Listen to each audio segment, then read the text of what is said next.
नमो बुद्धाय. आज आपण पाहणार आहोत तत्ववेत्ता कपिल. भारतवर्षातील प्राचीन तत्ववेत्त्यात कपिल हा अग्रगण्य होता. त्याचा तत्वज्ञान विषयक दृष्टिकोन अनन्य होता आणि तत्वज्ञान म्हणून त्याचे स्थान अद्वितीय होते. त्याच्या तत्वज्ञानाला सांख्य तत्वज्ञान असे ओळखले जाई. त्याच्या विचारातील मूलतत्वाचे स्वरूप थक्क करून टाकणारे होते. सत्याला पुराव्याचा आधार पाहिजे. सांख्य तत्वज्ञानाचे हे पहिले तत्व होय. पुराव्याखेरीज सत्य असू शकत नाही. सत्य सिद्ध करण्यासाठी कपिलाने सिद्धतेचे फक्त 2 मार्ग मानले: प्रत्यक्ष ज्ञान आणि अनुमान. प्रत्यक्ष ज्ञान म्हणजे आपल्या समोरील वस्तूचे आपल्या मनाला होणारे आकलन.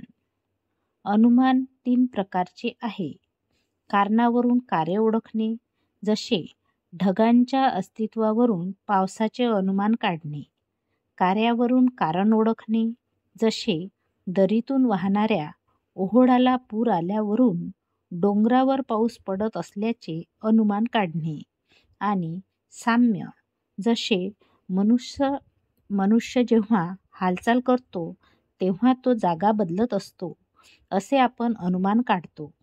त्याचप्रमाणे ज्या अर्थी तारे निरनिराळ्या ठिकाणी दिसतात त्या अर्थी त्यांना गती असली पाहिजे. त्याचे दुसरे तत्व सृष्टीच्या उत्पत्तीसंबंधी होते. सृष्टीची उत्पत्ती आणि तिचे कारण. हे विश्व निर्माण करणारा कोणीतरी निर्माता आहे हा सिद्धांत कपिलाने अमान्य केला. ज्याप्रमाणे मातीतून मडके तयार होते किंवा सुतापासून कापड तयार होते, त्याप्रमाणे उत्पन्न वस्तूचे अस्तित्व पहिल्यापासूनच कारणात असते असे त्याचे मत होते.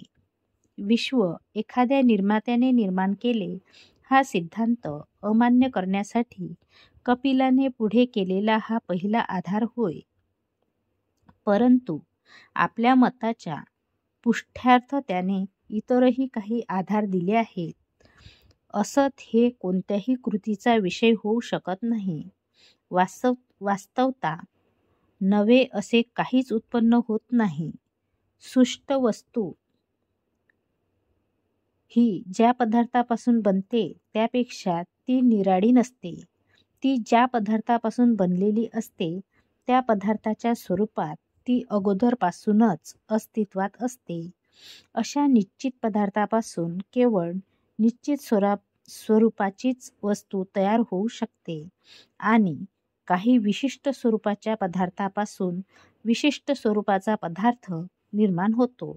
मग या इंद्रिय गोचर विश्वाचे मूळ कोणते? कपिल म्हणतो, उत्क्रांत वस्तू व्यक्त आणि अनुत्क्रांत अव्यक्त वस्तू यांनी हे इंद्रिय गोचर विश्व बनले आहे. व्यक्त वस्तू या अव्यक्त वस्तूचे मूळ असू शकत नाही. व्यक्त वस्तूचा आकार मर्यादित असतो आणि विश्वाच्या मुळाचे जे स्वरूप त्यांच्याशी तर हे विसंगत आहे. सर्व व्यक्त वस्तूचे परस्परांशी काही अंशी साम्य असते आणि म्हणून एक दुसरीचे अंतिम मूळ आहे असे म्हणता येत नाही. शिवाय ज्या अर्थी त्या सर्व एखाद्या मुळापासून अस्तित्वात येतात त्या अर्थी त्या वस्तू स्वतः मूल घटक होऊ शकत नाही. नंतर कपिलाने असे विधान केले आहे की जरी कार्य हे कारणाचे बनलेले असते तरीही ते कारणापेक्षा निराळे असले पाहिजे. म्हणून विश्व हे अंतिम कारण असू शकत नाही. दुसऱ्या एखाद्या अंतिम कारणाचा तो परिणाम असला पाहिजे. अव्यक्त वस्तूचे प्रत्यक्ष ज्ञान का होऊ शकत नाही? तिच्या योगे तिचे प्रत्यक्ष ज्ञान होईल अशी क्रिया इंद्रिय गोचर का होत नाही याचे कपिलाने पुढील प्रमाणे उत्तर दिले आहे. त्यांची कारणे निरनिराळी असू शकतील. एक असे कारण असू शकेल की ज्याप्रमाणे ज्यांच्या अस्तित्वाबद्दल शंका नसते अशा वस्तूही प्रत्यक्ष दिसत नाहीत, त्याचप्रमाणे अव्यक्त वस्तूंच्या सूक्ष्म स्वरूपामुळे त्या इंद्रिय गोचर होत नसतील. किंवा अतिशय दूर असल्यामुळे किंवा अतिशय संदिग्ध असल्यामुळे अथवा तिसरीच एखादी वस्तूची मध्येच असल्यामुळे किंवा तत्सदृश पदार्थाशी झालेल्या संकरामुळे किंवा एखादा अधिक तीव्र संवेदनेचे अस्तित्व किंवा निरीक्षकाचे अंधत्व किंवा त्याच्या ज्ञानेंद्रियाचा किंवा मनाचा एखादा दोष यामुळेही अव्यक्त वस्तू अदृश्य राहत असतील. कपिलाला विचारण्यात आले, मग विश्वाचे मूळ कोणते? विश्वाचा व्यक्त भाग आणि अव्यक्त भाग यातील फरक कशामुळे होतो, असे कपिलास विचारण्यात आले. कपिलाने उत्तर दिले, व्यक्त वस्तूंना कारण असते आणि अव्यक्त वस्तूंनाही कारण असते, पण दोहोंचेही मूळ मात्र कारणातीत आणि स्वतंत्र असते. व्यक्त वस्तू संख्येने पुष्कळ आहेत आणि अवकाश व काल यांच्या बाबतीत मर्यादित आहेत. त्यांचे मूळ एकच शाश्वत आणि सर्वव्यापी व्यक्त वस्तू क्रियाशील आणि सावयव असतात.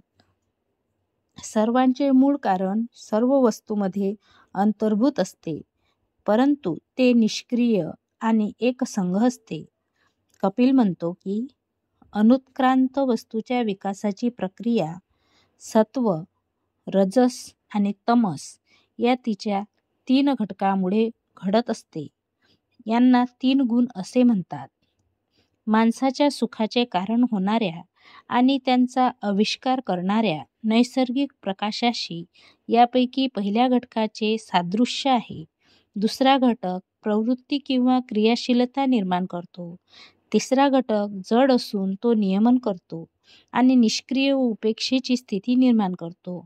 या 3 घटकांचे परस्परांशी असलेले संबंध मूलतःच अत्यंत निकटचे असतात.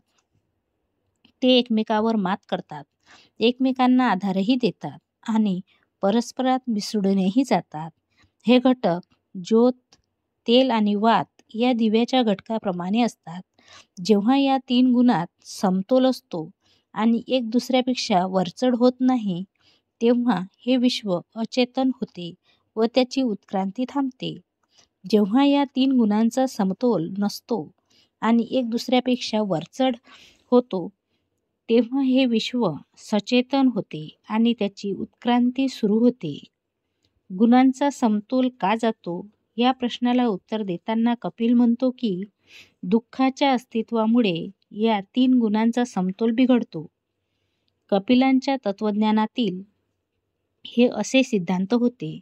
सर्व तत्ववेत्त्यांपैकी कपिल मुनीच्या तत्वज्ञानाचा बुद्धावर फार मोठा प्रभाव पडला होता, ज्याची शिकवण तर्कशास्त्र आणि वास्तवता यावर आधारलेली आहे.